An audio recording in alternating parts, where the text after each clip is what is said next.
السلام علیکم ناظرین، میں ہوں نعمان اور ویلکم کرتا ہوں آپ کو اس ٹی وی کی ویڈیو میں۔ تو گائز یہ جو ویڈیو مرزا علی کی آئی ہے یہ اہل شیعوں کے اوپر ہے کہ بھئی یہ جو شیعہ حضرات نے اپنے گھروں کے اوپر علم لگایا ہوتا ہے، ایک جھنڈا لگایا ہوتا ہے، پنجہ لگایا ہوتا ہے جس کو وہ غازی باز کا پنجہ کہتے ہیں، اس کی کیا حقیقت ہے؟ وہ لگانا جائز ہے، نہیں ہے، بدعت ہے، شرک ہے، گناہ ہے، ثواب؟ کیا حقیقت ہے؟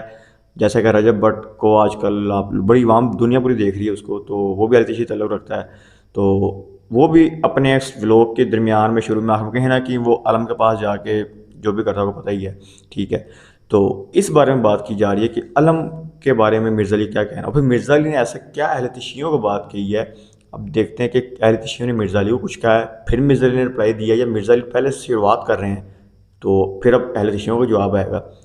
دیکھتے ہیں کیا ویڈیو میں بات ہو رہی ہے، کیا حقیقت ہے، کیا پھر سچ، کیا جھوٹ، کیا صحیح، کیا غلط، کیا ہے۔ ویڈیو دیکھنے کے بعد آپ کی رائے جو ہوگی ہمیں کمنٹ میں ضرور کرنا ہے۔ تو اگر ویڈیو پسند آ جائے اس کو لائک کرنا، کمنٹ کرنا، میرے چینل کو سبسکرائب ضرور کریں۔ چلیں ویڈیو کی طرف۔ گھر پر علم اور کالا جھنڈا لگانا کیسا ہے؟ تفصیل بتا دیں۔ کوئی تفصیل نہیں ہے میرے بھائی، یہ جھنڈا اگر کسی سیاسی جماعت کا اس وقت ہے تو وہ آپ ضرور لگائیں، ادروائز یہ جو علم لگائے ہوئے ہیں، پنجے لگائے ہوئے ہیں، یہ دین کے اندر بدعت داخل کی ہوئی ہیں، ان کی کوئی اصل نہیں ہے۔ دیکھیں، میں نے اہل تشیع علماء سے بڑے علمی دلائل کے ذریعے اس چیز کو ہائی لائٹ کیا ہے، اس کے جواب میں انہوں نے گالیاں نکالی ہیں، مجھے ناسبی کہنا شروع کر دیا، تو مجھے تو کوئی پرواہ نہیں ہے۔ اس کی وجہ یہ ہے کہ جب ان کی پبلک میرے دلائل سنتی ہے تو وہ اپنے علماء کو کہتی ہے کہ یار اس بندے نے جو بھی بات کی وہ کتاب و سنت سے دلائل رکھے ہیں اور منطقی دلائل رکھے ہیں۔ جو شیعہ کا تورہ امتیاز تھا وہ کیا ہے کہ وہ منطقی آپ کو باتیں کرتے ہیں، لاجکس کے اوپر، کتاب و سنت میں نہ بھی لکھی ہوں۔ اب میں چونکہ سارے فرقوں سے نکل کے آیا، مجھے پتا ہے کہ میں نے کس طریقے سے بات کو رکھنا ہے کہ ان کو بات سمجھ آئے۔ اب میں جب ویسے ہی بات رکھتا ہوں تو وہ جواب میں کہتے ہیں تیری پھوپھی بھی ناس گئی سی۔ اللہ کے بندو، سوال گندم جواب چنا، یعنی وہ ہمیں کہتے ہیں کہ جی آپ کے سنی بھی تو یہ کر رہے ہیں۔ بھائی ہمارا کوئی لینا دینا نہیں بھائی کسی کے ساتھ، آپ ہم سے بات کریں۔ ہم نے ایک سمپل بات رکھی تھی کہ کیا رسول اللہ صلی اللہ علیہ وآلہ وسلم کا پنجہ بنا کر مولا علی نے اپنے گھر پہ کبھی لگایا تھا؟ حالانکہ اگر اس کائنات میں کوئی پنجہ ہے نا جس کی شبیہ ہونی چاہیے تھی، وہ رسول اللہ کا مبارک ہاتھ ہے، جسے اللہ تعالیٰ نے سورہ فتح میں اپنا ہاتھ قرار دیا اور کہا اے نبی جب یہ آپ کے ہاتھ پہ بیعت کر رہے تھے، یہ تو اللہ کی بیعت کر رہے تھے، ان کے ہاتھوں پر اللہ کا ہاتھ تھا۔ یعنی نبی چونکہ نمائندہ ہوتا ہے دنیا میں اللہ کا، تو رسول اللہ کا ہاتھ اللہ کا ہاتھ۔ پھر سورۃ الانفال میں اللہ تعالیٰ نے فرمایا وما رمیت اذ رمیت ولکن اللہ رما۔ اے نبی جب آپ نے وہ کنکریاں پھینکی تھیں، اسپیسیفکلی تو یہاں غزوہ بدر کا ذکر ہے، حنین میں بھی ہوا تھا لیکن یہاں پہ بدر کا ذکر ہے، دونوں جگہ پہ نبی علیہ السلام نے جب ایک مٹھی بھر کے کافروں کی طرف پھینکی تو ان کی آنکھوں میں جا کے لگی اور مسلمانوں کو فتح ہو گئی۔ تو یہ کنکریاں آپ نے نہیں پھینکی تھی، یہ ہم نے پھینکی تھی جب کہ آپ نے پھینکی تھی۔ دیکھیں الفاظ، تو نبی علیہ السلام کا ہاتھ تو اللہ کا ہاتھ تھا۔ مولا علی 5 سال تک کوفے میں رہے ہیں، کبھی آپ نے اپنے گھر پہ یا کوفے کی جامع مسجد جو آپ کا ہیڈ آفس تھا اس میں کوئی پنجہ بنوا کے رسول اللہ کا تو نہیں لٹکایا۔ تو میرے بھائی بعد کے جو پنجے آپ نے بنا لیے ہیں، دین میں خود سے چیزیں داخل کی ہوئی ہیں۔ یہ میں نے لاجیکل جواب دیا تھا، منطقی جواب۔ اب اس کا تو جواب کوئی نہیں، جس طرح بریلیوں کے پاس کوئی جواب نہیں جب وہ کہتے ہیں جی ہم میلاد کا جلوس نکالتے ہیں تو نیکی کا کام ہے۔ حضرت جبرائیل نے بھی نکالا تھا، بھائی حضرت جبرائیل کے بعد تو آپ نہیں نکالا ہے۔ 800 سال کے بعد وہ ایک مملوک سلطنت کا، وہ ایوبی ڈائنسٹی سے ایک بادشاہ تھا الملک المظفر، اس نے یہ بدعت شروع کی تھی 7ویں صدی ہجری کے اندر۔ پہلے 700 سال کے مسلمانوں کو تو نہیں پتا تھا کہ اس طریقے سے بھی میلاد منانا ہے، وہ تو روزہ ہی رکھا کرتے تھے پیر کا، جو صحیح مسلم میں حدیث ہے فیہ ولدت وفیہ انزل علیہ، میں پیر کا روزہ اس لیے رکھتا ہوں کہ اس دن میں پیدا ہوا، اس دن مجھ پہ پہلی وحی نازل ہوئی۔ حضرت جبرائیل نے کون سا جلوس نکالا تھا؟ چلے نکالا تھا تو حضرت ابوبکر نے کون سا نکالا، عمر نے، عثمان نے، اور سب سے بڑھ کر حضرت علی جو تینوں خلفاء کے ساتھ رہے۔ اگر 3 خلفاء کو کوئی حدیث نہیں ملی تھی، حضرت علی تک تو پہنچ گئی تھی۔ تو کوفے میں جو 5 سال مولا علی رہے، تو جو میلاد کے جلوس نکالے تھے اس میں نعت کون پڑھتا تھا؟ سبیل پہ کس کی ڈیوٹی ہوتی تھی؟ عمار بن یاسر کیا کر رہے ہوتے تھے؟ لوگوں کو نعت سنا رہے ہوتے تھے۔ مولا حسن و حسین جو ہے وہ سبیل کے اوپر ڈیوٹی کر رہے ہوتے تھے۔ بتاؤ، بس ختم۔ تو یہ میں ان کو اس لیے بات کرتا ہوں ان کے دماغ کھولوں کہ جو کام سب سے بڑے عاشقان رسول نے نہیں کیا تو اسی تو شاہی کوئی نہیں جی. ویسے کرنی نے دانت توڑ دیے. اللہ کے بندو, جھوٹا واقعہ. انہوں نے کہاں سے دانت توڑ دیے؟ اور جن کے سامنے دانت شہید ہوئے مولا علی اور سیدہ فاطمہ, جو بخاری مسلم میں آتا ہے, سہل بن سعد الساعدی کہتے ہیں اللہ کی قسم میں جانتا ہوں کہ غزوہ احد کے موقع پر حضور کا زخم کس نے بھرا تھا, آپ کی مرہم پٹی کس نے کی تھی. مولا علی علیہ السلام ایک ڈھال کو الٹا کر کے اس میں پانی لے کے آئے. سیدہ فاطمہ اس پانی سے زخم کو دھوتی تھی, اور جب وہ خون نہیں رک رہا تھا تو انہوں نے کاٹن کا ایک کپڑا جلا کے اس کی راکھ حضور کے زخم پہ رکھی تو خون رکا. مولا علی نے, سیدہ فاطمہ نے اپنی آنکھوں کے سامنے نبی اسلام کے دانت شہید ہوتے دیکھے, وہ خون دیکھا, اس کی مرم پٹی کی. مولا علی نے اپنے دانت کیوں نہیں توڑے؟ تم یہ بتانا چاہ رہے ہو کہ ویسے کرنی جو ہے وہ مولا علی سے بڑا عاشق رسول ہے؟ یہی مطلب نکلا نا. اور کیا نکلتا ہے پھر آگے کہانیاں بنائی جی کیلا نازل. او اللہ دے بندو, کیلے کا ذکر قرآن میں موجود ہے, کیلا تو پہلے تھا. کسی سائنٹسٹ کو نہ دسنا, شکر ہے گوروں کو اردو نہیں آتی, تمہیں انگریزی نہیں آتی. کیلا نازل ہے ویس کرنی ہے.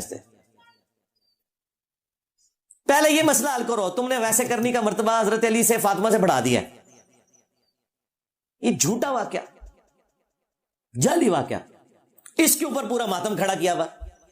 آگ پہ ماتم, کوئلوں پر ماتم, زنجیر زنی, چھریاں مارنا, یہ ساری کی ساری بدعات انہوں نے ویسے کرنی سے لی ہیں کہ بھی محبت میں آپ دانت بھی توڑ سکتے ہیں, ویس کرنی نے توڑے تھے, ہم چھریاں بھی مار سکتے ہیں.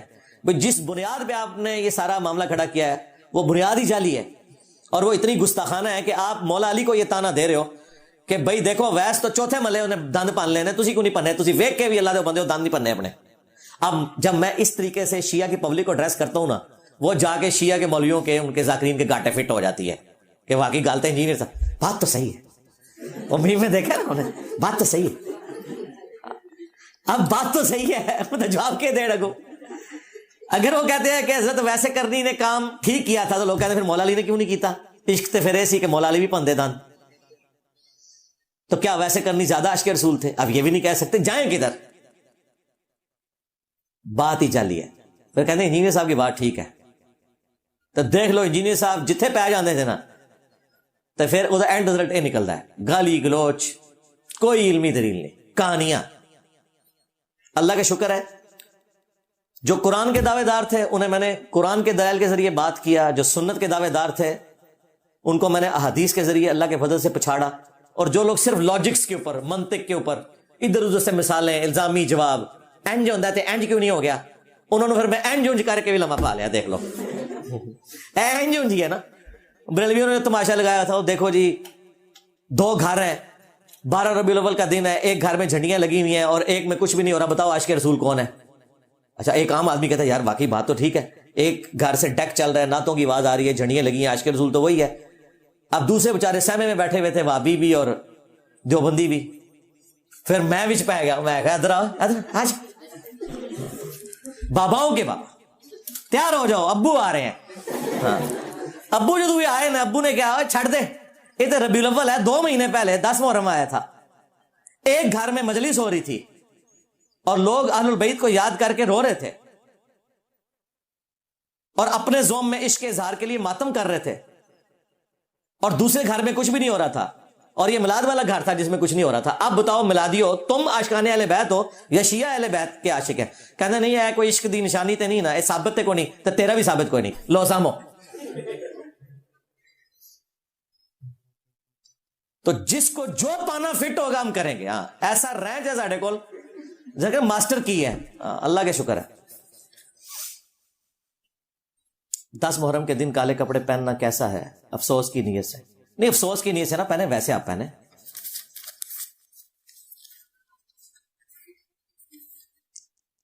میں سعودی عرب میں ٹرک چلاتا ہوں اور زیادہ لمبے روٹ ہوتے ہیں, تو کیا قصر نماز ہی ادا کرنی ہوگی؟ روم میں ہفتے بعد آتا ہوں. آپ موجے ماریں جی, آپ قصر بھی کریں, آپ نمازیں جمع بھی کریں. میں تو کئی ایک ویڈیوز میں بتا چکا ہوں کہ جو ڈرائیور حضرات ہیں یہ تو بہت خوش نصیب ہیں, ان کو اللہ تعالیٰ نے ایک ایسی آسانی دے دی ہے کہ روزانہ نمازوں کو جمع کریں اور روزانہ قصر نماز پڑھیں. ہمارے یہاں جیلم سے پنڈی جو لوگ جاتے ہیں, ڈرائیونگ کرتے ہیں, شام کو واپس آ جاتے ہیں گھر, ٹھیک ہے, پنڈی جائیں آپ, زور اثر کے 2 فرض پڑھیں, جس وقت مرضی پڑھیں, زور کا وقت داخل ہونے سے لے کے مغرب سے 20 منٹ پہلے تک جب آپ کا دل کرے آپ نمازوں کو جمع کر لیں، 2 فرض ظہر کے، 2 عصر کے.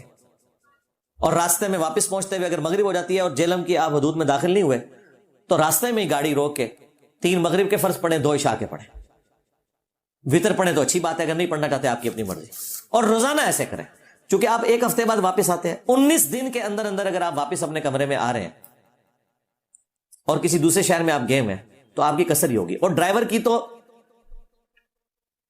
کسر ہی رہتی ہے، کیونکہ وہ کہیں پر بھی نہیں رکتا، زیادہ زیادہ 2 یا 3 دن رکے گا. یہاں سے اگر کسی نے کراچی جانا ہے 1 مہینے کے لیے، ہے تو 19 دن سے زیادہ، لیکن کسی ایک جگہ پہ وہ 19 دن کے لیے نہیں رک رہا، تو 1 مہینے کا 3 مہینے کے لیے بھی کراچی جائے وہ کسر ہی پڑے گا. ہو سکتا ہے لاہور وہ رکے 1 ہفتے کے لیے، پھر اگلے کسی شہر 1 ہفتے کے لیے. کسی ایک جگہ کے اوپر جہاں آپ 19 دن کے لیے رکیں گے صرف وہاں پہ نماز پوری ہوگی، باقی جو راستے میں آپ پڑھیں گے وہ کسر ہوگی اور جمع بھی ہوگی. موجہ مارو.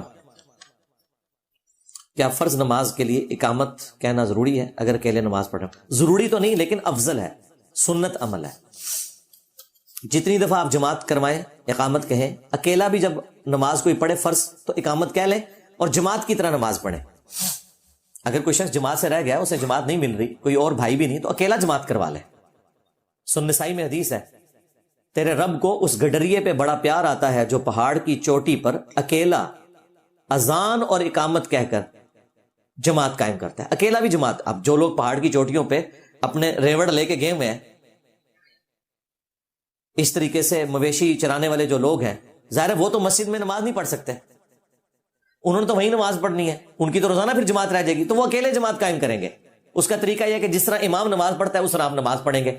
اذان بھی کہیں، گھر میں تو اذان کی ضرورت نہیں، یا تو مسجد میں اذان ہو رہی ہے، گھر میں صرف اقامت کہہ لیں، اقامت کہیں، اس کے بعد اللہ اکبر اونچی آواز سے کہہ کے نماز شروع کریں. جس طرح امام نماز پڑھاتے ہوئے قرات کرتا ہے اونچی آواز میں، مغرب عشاء اور فجر میں آپ بھی اونچی کریں، اور ظہر اثر میں آہستہ کریں. اور تکبیر جو انتقال ہے ایک رکن سے دوسرے میں منتقل ہونے والی، وہ اونچی آواز سے اس طریقے سے پڑھیں تو آپ کا ثواب ملے گا. حضرت عیسیٰ علیہ السلام کا نزول کب تک متوقع ہے؟ یہ سائل ادیم صاحب سے پوچھیں یا ان سے پوچھیں، وہ ہمارے جو اوریا مقبول جان صاحب ہیں. ڈاکٹر سرار صاحب زندہ ہوتے تو تیسرا نام میں ان کا لیتا. یہ سب لوگ بےچارے پوری کوشش کر رہے ہیں کسی طریقے سے دجال کو نکال لیں، امام مہدی کو بلا لیں، حضرت عیسیٰ علیہ السلام سے کوئی رابطہ ان کا ہو جائے. تو اس قسم کی پیش گوئیاں میں نہیں کرتا. میں آپ کو صرف اتنا بتاؤں گا جتنا قرآن و سنت میں آیا. جب تک وہ ہو نہیں جاتا ہم وثوق سے بتا نہیں سکتے، یہ ذہن میں رکھیے گا. اس طرح کے اٹکل پچو جو لوگ چلا رہے ہیں وہ شروع سے چلا رہے ہیں. میں آپ کو بتاؤں یہ کوئی آج کے لوگوں کا مسئلہ نہیں ہے. جب تک 1000 سال پورے نہیں ہوئے تھے نا نبی علیہ السلام کے دنیا سے تشریف لے گئے، پرانے بزرگوں کی آپ کتابیں پڑھیں تو وہ یہی کہتے تھے جی 1000 سال بعد قیامت آ جائے گی، اندازے لگاتے تھے. آج 1000 کے اوپر بھی 445 سال گزر چکے ہیں، پتہ نہیں ابھی کتنا عرصہ باقی ہے. اس قسم کی تباہ آزمائی کرنا، خود سے رزلٹ نکالنا، کوئی ڈیٹس بتانا. اعلیٰ حضرت نے بھی امام مہدی کے نزول کا سن نکالا ہوا ہے 1837 ہجری، تو اعلیٰ حضرت کے نزدیک تو بھی کوئی تقریباً 400 سال پڑے ہوئے ہیں. این ممکن ہے اس سے پہلے ہو جائے، این ممکن ہے اس کے بھی 1000 سال بعد ہو. باقی یہ کہنا کہ پھر ان حدیثوں کا فائدہ کیا ہے؟ بھائی ان حدیثوں میں جو بیان ہوا ہے وہ کرے نا. کسی حدیث میں آیا کہ آپ نے کوشش کرنی ہے کہ دجال نکل آئے. یہ ریڈ کاؤ والے جب ایشو اٹھے تھے تو آپ دیکھیں پوری دنیا سے دجال نکالے بیٹھے ہوئے تھے. وہ مسلمان جو قرآن بخاری مسلم کے اوپر زبانی کلامی ایمان رکھتے ہیں، وہ 4 بچڑے اسرائیل نے لیے، ان کو ہاتھ پاؤں پڑھ کے جی بس دجال نکلنے لگا ہے. ہم نے آپ کو اس وقت بھی کہا تھا کہ اپریل میں چانسز ہے کریں، زیادہ چانسز ہے کچھ بھی نہیں کریں گے. آج دیکھ لو جناب جون آ گیا، کوئی نہیں جو بچڑے ہو نہ انہوں نے کچھ کی تھے، کر بھی لینڈ تھے نہ. تو یہ یہودیوں کی ایمان کے اوپر دجال نے نکلنا ہے نہ مسلمانوں کی. یہ اللہ کی مرضی ہے. میں نے باقی تفصیلی ویڈیوز ریکارڈ کرائی ہیں جو نبی الاسلام نے ہمیں بتایا کہ ہمارا ایٹیچیوڈ کیا ہوگا. جو مسلم شریف میں حدیث ہے، جو بھی دجال کو پائے تو سورۃ الکہف کی پہلی 10 آیات اس کے سامنے قرات کرے.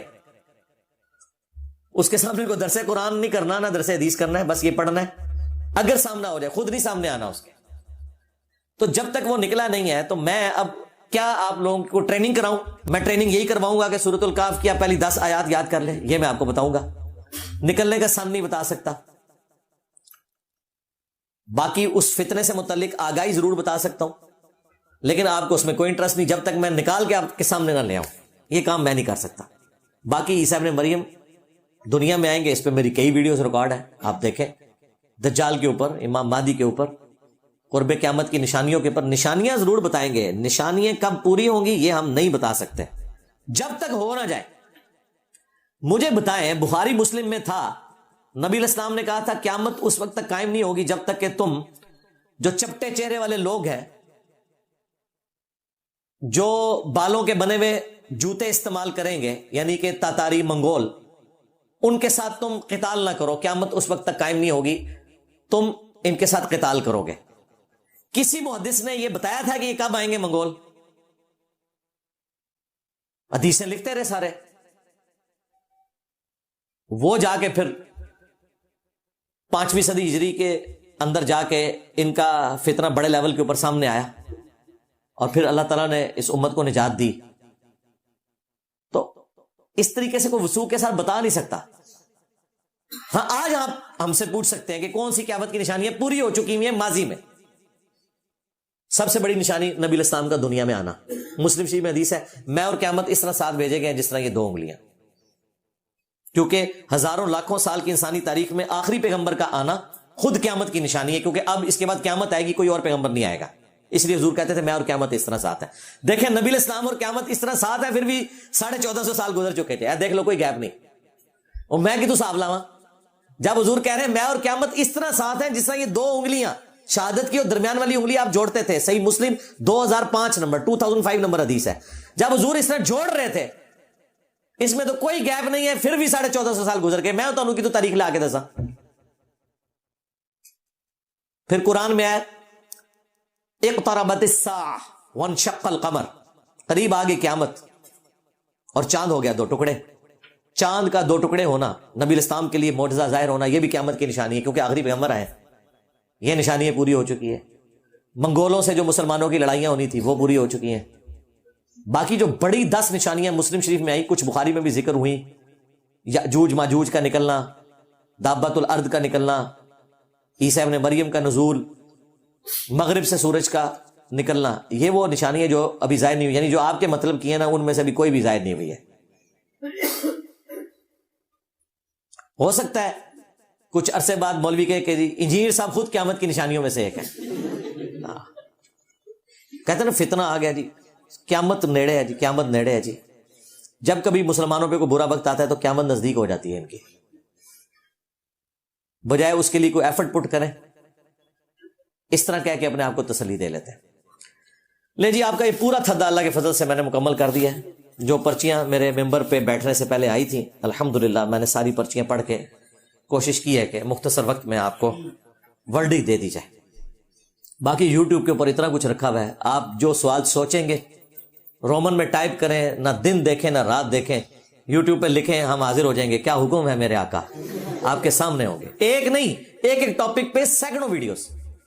میں اگلے دن اپنے آفیشیل چینل کے اوپر یوٹیوب کی وہ جو انالیسز ہے اس پہ دیکھ رہا تھا کہ آلموسٹ 100 کے قریب روزانہ ویڈیوز اپلوڈ ہوتی ہیں ہمارے اسٹوڈنٹس کی طرف سے. یہ وہ ہیں جن کی رپورٹنگ یوٹیوب ہمیں کر رہا ہے. جو چھوٹے موٹے کلپ ہیں وہ تو یوٹیوب کی اس الگوریدم میں بھی نہیں آتے. 100 تو وہ ہیں جو لوگ ویڈیوز چڑھاتے ہیں, کیونکہ وہ ویڈیو ہمارے چینل سے لی ہوتی ہے نا, تو فیڈ بیک آ جاتا ہے کہ آپ کی یہ ویڈیو فلاں چینل نے اپلوڈ کر دی ہے کاٹ کے, یہ فلاں نے کی ہے. 100 کے قریب روزانہ, اور سالہ سال سے ایسا ہو رہا ہے, کیونکہ ہم نے لوگوں کو الاؤ کیا ہوا ہے کہ ٹھیک ہے آپ لوگ ویڈیوز اپلوڈ کر سکتے ہیں, کوئی بےہودہ تھمبنیل نہ لگائیں اس کے اوپر, کوئی گالی گلوچ نہ لکھیں. وہ میں نے کچھ شرائط بتائی ہوئی ہے تاکہ یہ نہ ہو کہ دین کا الٹا آپ نقصان کرنا شروع کر دیں. باقی تو علماء نہیں الاؤ کرتے, ہم نے تو سب کو الاؤ کیا ہوا اس حوالے سے. تو اس وجہ سے آپ اگر کوئی ٹاپک رومن میں ٹائپ کرتے ہیں نا سرچ میں جا کے یوٹیوب کی, تو میری درجنوں ویڈیوز کھل جاتی ہے اللہ کے فضل سے, تفصیل کے ساتھ. کوئی چیز نہیں بچے گی جو آپ سننا چاہتے ہیں اور وہ میں نے ڈسکس نہ کی ہو. ہاں آپ کے علم میں نہ آئی ہو ایک الگ بات ہے. لوگ مجھے ای میلز بھی کرتے ہیں یہ فلاں چیز آپ نے کبھی بیان نہیں کی. میں کہتا ہوں بھائی یہ تو 12 سال پہلے میں نے بیان کی تھی. ظاہر ہے کہ میں آج سے تو نہیں بول رہا, اللہ کے بندوں میری ریکارڈنگز چڑھتے ہوئے اب 16-17 سال ہو چکے ہیں. 16-17 سالوں میں ایک ناغا نہیں اتوار کا, اور کئی گھنٹے میں بولتا ہوں.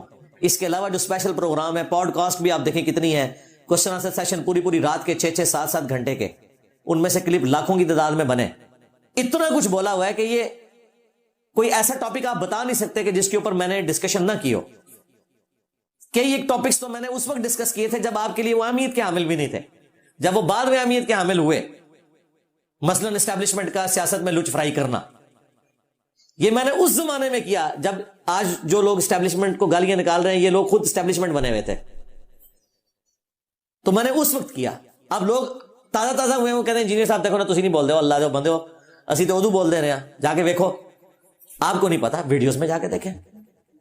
یہ ضرور ہوتا ہے کہ جب میں کوئی ٹاپک کلوز کر دیتا ہوں نا تو اسے پھر بس اوقات بار بار ڈسکس کرنے کی ضرورت نہیں رہتی. جس طرح اب آلموسٹ 7-8 مہینے ہو چکے ہیں، بلکہ آلموسٹ آپ کے پچھلے محرم سے لے کے ابھی تک، یہ محرم آنے والا ہے، 10-11 مہینے ہو گئے. میں نے کربلا سے متعلق چیزیں، حضرت معاویہ سے متعلق چیزیں رضی اللہ تعالیٰ عنہ ڈسکس ہی نہیں کی ہیں. جو کنفلکٹ ہے، جو کبھی کبھار کوئی حدیث آ جائے اولاد بات ہے، ایز اے ٹاپک نہیں ڈسکس کیا، چیپٹر کو کلوز کر دیا ہوا ہے، کیونکہ اتنا کچھ ریکارڈ ہو چکے اب ضرورت ہی نہیں.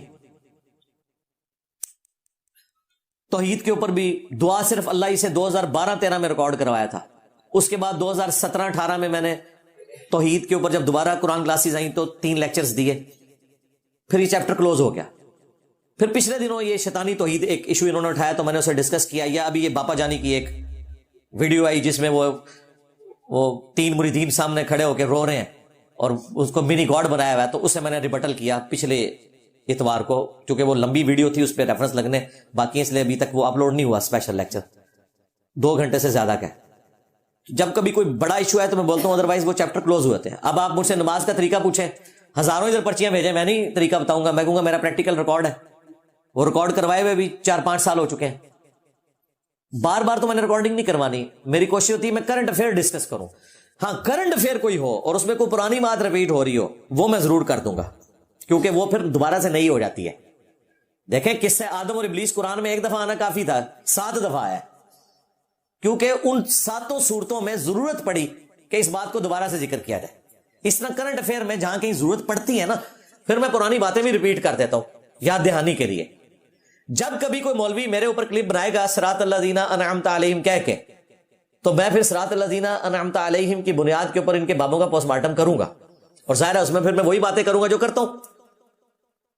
نئے دلائل تو میں نے کوئی نہیں رکھنے، میں نے تو وہی دلائل رکھنے جو قرآن و سنت میں ہے، خود سے بنا کے تو نہیں رکھنے. اس طریقے سے اگر کوئی گستاخی ہائی لائٹ ہوگی تو میں پھر اس کے اوپر جب بولوں گا تو پھر گستاخانہ باتیں ڈسکس کروں گا. یہ میری مجبوری ہے کرنٹ افیئر کے طور پہ، کیونکہ کرنٹ افیئر لوگ سننا چاہتے ہیں. آپ ہر تیسرے چوتھے دن کوئی بندہ مار دیتے ہیں گستاخی کے نام کے اوپر، توہین مذہب کے نام کے اوپر، تو پھر میری مجبوری ہے بھائی کہ میں نے گستاخانہ چیزوں کے اوپر بولنا ہے. اور توہین مذہب کے نام کے اوپر جو آپ ایک دوسرے کا گلا کاٹ رہے ہیں، میں نے آپ کو بتانا ہے کہ بھائی آپ غلط کر رہے ہو. کرنٹ افیئر پہ میں اس لیے بولتا ہوں کہ وہ لوگ بھی سن لیتے ہیں جن کا دین سے کوئی انٹرسٹ نہیں ہوتا، اور وہ اس ایک ٹاپک کے اوپر بات سن رہے ہوتے ہیں، انہیں پتہ چل جاتا ہے. آئے دن آپ کے مولوی جب منہ کالا کریں گے مدرسوں میں، تو میں یہ نہیں کہوں گا میری فلاں ویڈیو دیکھ لیں، اس میں میں نے منہ کالا کرنے کے فضائل بیان کیے. میں دوبارہ سے آڑے ہاتھوں لوں گا، کیونکہ پوری نیشن اس وقت اس ٹاپک کو سن رہی ہے. انہوں نے میری وہ پرانی ویڈیو نہیں دیکھی ہوئی، میں دوبارہ سے اسے ڈسکس کروں گا. ٹھیک ہے، کیونکہ یہ موقع ہوتا ہے کہ جب کسی کا انٹرسٹ ڈیولپ ہوا ہوتا ہے تو آپ بولتے ہیں تو بات اثر کر جاتی ہے. یہ اقرار نے جب ایشو اٹھایا شف سرکار والا، تو میں دوبارہ سے بولا، حالانکہ میں جتنی باتیں اس میں کر رہا تھا میں نے مختلف اوقات میں ریکارڈ کروائی تھی، لیکن مجھے پتا تھا کہ یار یہ اچھا موقع ہے میں بابوں کا پوسٹ مارٹم کروں، لوگوں کو پتا چلے کہ اللہ کے بندو یہ تو کسی نومولود بچے کا خطرہ نہیں کر سکتے، یہ روحانی آپریشن کہاں سے کریں گے. تو وہ دیکھیں وہ ویڈیو پھر لاکھوں میں چلی گئی، لوگوں کو پتا چلا، دماغ کھلا.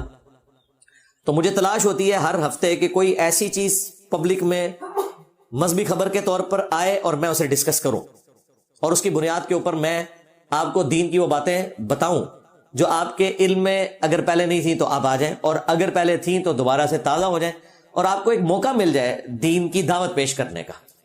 جب یہ اقرار نے سارا مسئلہ اٹھایا ہوا تھا، پھر ہر بندہ انٹرسٹ لے رہا تھا کہ کیا یہ بزرگ بابے اس طرح کر سکتے ہیں، یہ کرامت کیا ہوتی ہے فلاں. پھر میں نے بتایا کرامت کیا ہوتی ہے، ایلوژن کیا ہوتا ہے، استدراج کیا ہوتا ہے، معجزہ کیا ہوتا ہے، اور یہ فراڈ جو انہوں نے مچایا یہ کیا ہے، اور جو یہ قرآن و سنت سے غلط دلائل پیش کرتے ہیں اپنے بابوں کے حق میں، یہ جو آپ کو دھوکہ دیتے ہیں یہ کیا ہے. پھر وہ بندہ جس نے آج سے پہلے یہ بات نہیں سنی ہوتی اس کے علم میں آ جاتی ہے.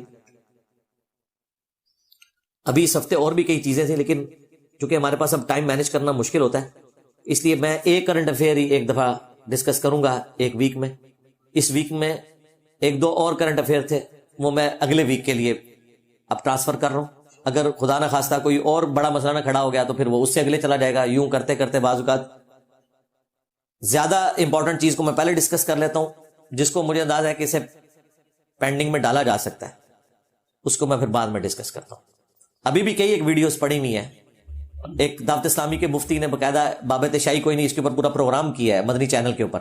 میں نے پوری اس کی تیاری کی ہوئی ہے, 1.5-2 گھنٹے کی ویڈیو میں نے اس کی طبیعت صاف کرنی ہے.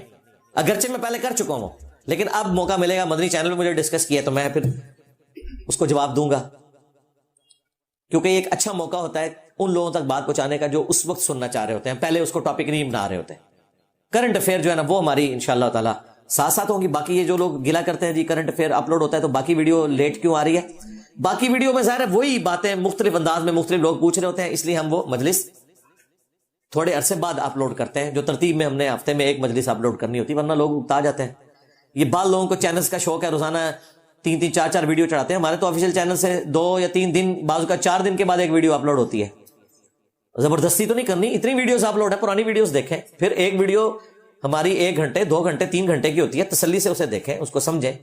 میرا 3 دن چاہیے آپ کو وہ ساری گفتگو سمجھ کے اس کے نوٹس بنانے کے لیے.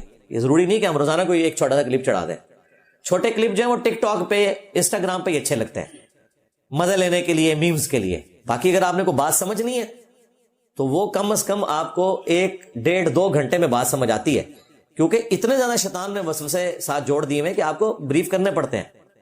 دیکھیں اللہ تعالیٰ تو ایک صفحے پہ بھی بات سمجھا سکتا تھا, اتنی موٹی کتاب کیوں نازل ہوئی ہے؟ کیونکہ وسوسے ہی اتنے ہیں.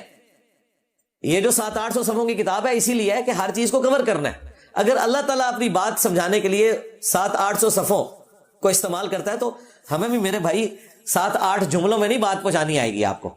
جب آپ 11ویں کے اوپر 1500 صفحوں کی کتاب لکھ دیں گے تو مجھے کم از کم 15 گھنٹے دیں کہ میں وہ 1500 صفحوں کا پوسٹ مارٹم کروں. چلے 15 نہیں تو کم از کم مجھے 1.5 گھنٹہ تو دیں نا, کیونکہ میں کوئی بات کروں گا اور کوئی ایک پوائنٹ میں نے چھوڑ دیا تو کہیں گے ایدا جواب نہیں دیتا, ہمیں ساری غلط جواب دیتا ہے.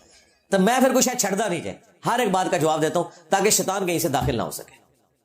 یہ اس کے اندر حکمت ہوتی ہے. تو جی گائز آپ نے پوری ویڈیو دیکھی. مرزا علی کی اپنی ذاتی رائے دیں کہ بھائی علم کے بارے میں آپ کی ذاتی رائے کیا ہے. جو مرزا علی نے بات کی کیا آپ ان کے ساتھ ہیں یا ان کے ساتھ نہیں ہیں؟ اگر نہیں ہے تو بھی کمنٹ کریں, اور اگر ان کے ساتھ ہیں تو بھی کمنٹ کریں. تو آپ کے کمنٹس سے آئیڈیا ہو جائے گا کہ کتنی زیادہ عوام مرزا علی کو پسند کر رہی ہے اور کتنی زیادہ عوام اہل تشیعوں کے اس عالم کو پسند کر رہی ہے. تو امید کروں گا ویڈیو پسند آئی ہوگی, اس کو لائک کرنا, کمنٹ کرنا, میرے چینل کو سبسکرائب ضرور کریں. ملتا ہوں آپ کو اگلے ویڈیو کے لیے. اللہ حافظ.